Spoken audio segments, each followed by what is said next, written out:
What's up, everybody? Joe Ferraro here with Fightful MMA with my weekly video discussing the biggest headlines in the world of mixed martial arts. But the biggest headline happened last night as Georges St-Pierre officially signed to take on Michael Bisping at UFC 217 in November at Madison Square Garden. I was inundated with interview requests, and one of them was early this morning with TSN 1150 in Hamilton, Ontario, Canada, to which my social media already basically blew up with fans coming on there saying otherwise. OD Wheelman basically stated he thinks that Georges St-Pierre should have redeemed himself with Hendricks. As a follower of MMA, that fight did not sit well with him. I think, you're not the only person to think that. I think a lot of people would like to see that rematch with Hendricks, but George is going to be focusing on what I deem legacy fights based on my conversations with him and Faraz Zahabi over at TriStar. He wants big fights. I know it's a big fight. People want to see it. Hendricks is actually on that card. If you haven't seen, he'll be competing on that card. But George is going to focus on this middleweight title fight and then see where it goes. I don't even know if he's going to stay in the middleweight division. There are other MMA headlines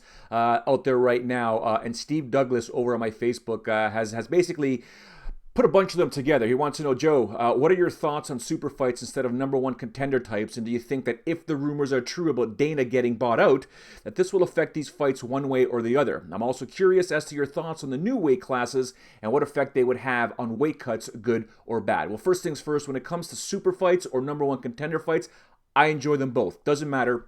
As long as the fights are big, as long as the fights have meaning, as long as the fights are exciting, it really doesn't matter to me. I just want to see some good quality MMA no matter what. In terms of Dana White getting bought out, or is his share in the UFC starting to diminish even more right now?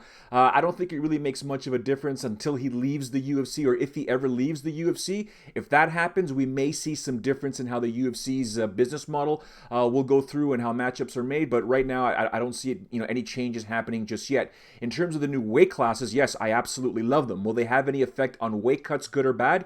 I don't think so. Even though there's more options for fighters, I don't think we'll see much of a difference. The real difference would be what's going to happen when, with Andy Foster at the California State Athletic Commission, what he's spearheading with the water level base tests, which will determine where a fighter should be competing in, the range of where a fighter should be competing in terms of science. Not leaving it up to the fighters themselves, because we all know fighters are a lot braver than they actually realize, and it's probably not good for them. But science will say, listen, this is where you should be competing. This is your range. I'm more of a proponent of that than anything else. All right, lots to discuss in the world of mixed martial arts. Make sure you check out FightfulMMA.com for all of your mixed martial arts news.